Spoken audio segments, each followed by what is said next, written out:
Dr. Gufran Beig, does it make sense to have a firecracker ban for next year? Given that the ban was violated with impunity this year, what is your recommendation for next year? Does it make, because otherwise the Supreme Court, the judges would be feeling so bad. They've given a strict order. Nobody seems to bother to follow it. Nobody seems to bother to implement it. Dr. Beig? Yes. Does it make sense to have a firecracker ban next year, or should we just do away with the ban because no one's going to follow it? What's the point of having a law no one follows? In fact, it is a ban is not here for this year. It has been happening for many years. And the kind of SAFAR has done the sensitivity study where 50% of the crackers of last year, which is burned, and the PM 2.5 value was even more than that. That indicates that they were there. But the holistic picture, what I would like to tell you is, the moment we go comparing firecrackers versus stubble versus this, then the problem, get complicated and complicated. One need to understand science-wise that from 2nd to about 7th of November, it was a 25 to 45% of the contribution was there for the parali. Then all the accumulated pollution has washed away. It would have been wonderful had it been not an additional source of pollution. And then data shows that yesterday or day before yesterday, the traffic on the roads of Delhi was huge. So it is not only the firecrackers, but then transport-related emissions, choking of that roads, stagnation conditions, all those things are there. Let me tell you that yesterday and today, the winds coming from Punjab and Haryana was not favorable for intrusion. That is why it is about 10 to 12% on those. It has gone into that kind of thing. So the point here is that there should be an airshed approach where all the governments, not only Delhi, because there is a time when Delhi's contribution becomes less than 50%, there is a time when it becomes more than 80% also.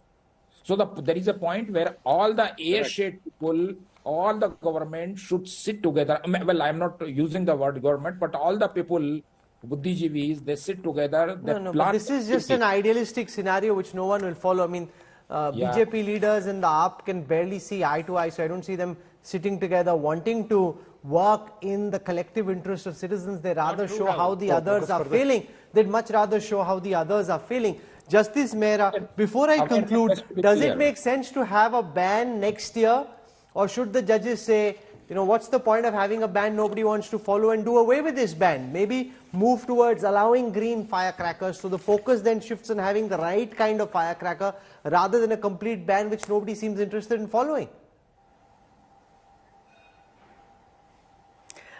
I think next year also Supreme Court will reiterate and give the guidelines further, unless implemented by the police and by the government.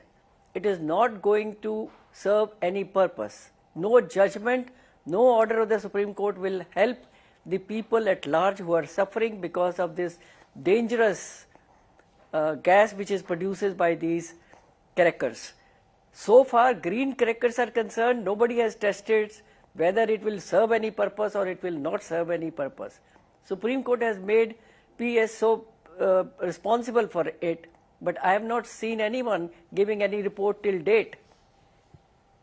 So even next year, the guidelines are not going to serve any purpose unless the central government as well as the state government take a strict action and give power to the police to challan and arrest. Vikram Singh, before we wrap up and before the attention shifts to the World Cup and then the elections and then Diwali is forgotten, firecrackers are forgotten, pollution is forgotten, the parali burning comes down, everybody moves on. Before that, does it make sense to have a ban on firecrackers, which is a complete ban, or does it make sense to pivot towards green firecrackers? Whether they're actually green, that question itself remains to be fully answered. Or do you think we should try once again to implement the law? Rahulji, it is not a matter of choice. It is a compulsion that we have to respect and faithfully implement the orders passed by the Honorable Supreme Court. Now, after your program, we have honorable reps of major political parties. If there are consequences for the SDMs and delinquent police officials in the next 24 hours, I presume that we are not serious about implementing the rule of law. We are just hunting with the hound and running with the fox. We are just not serious about it. Living in the black hole or living in an absolutely suffocating atmosphere is something that is best avoided, and we do whatever we can to ensure that, yes, we have better air quality for our elderly, for our children, for our ladies, and for everybody living in the NCR. Jasmine Shah, final words. Will it be as bad next year, or do you think things can be better? If they are to be better, what's required? Firstly, we have to make sure he doesn't get away with murder. For the last multiple years, we have been advocating for a 3-point action plan with the central government. Number one, this is an airshed problem.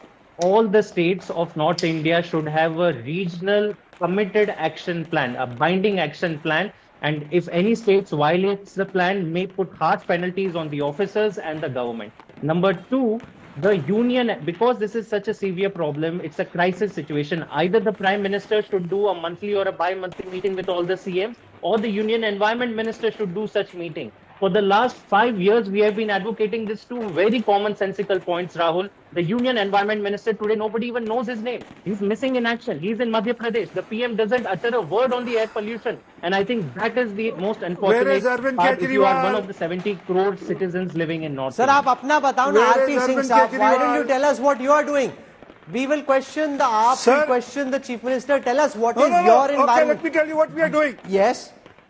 You have to stop thinking of this as a Delhi problem and start thinking of it as a North India problem. Yes, RP Singh. Sir, सुनिए sir, Delhi को eastern western corridor दिया central government ने, दिल्ली को 700 electric vehicles the central government ने, दिल्ली में प्रगति मैदान से लेकर नोएडा तक के लिए एक अंडरपास दिया सेंट्रल गवर्नमेंट ने, वसंत कुंज से लेकर गुड़गांव के लिए जो अंडरपास बन रहा है वो सेंट्रल गवर्नमेंट कर रहा है, Dwarka express highway central government कर रहा है. हम all what has to be done is being done by the central government. But problem is Mr. Kejriwal sleeps in slumber. He'll now get up, he'll do some knee-jerk reactions, he'll make some statement, and then again after another month he'll sleep.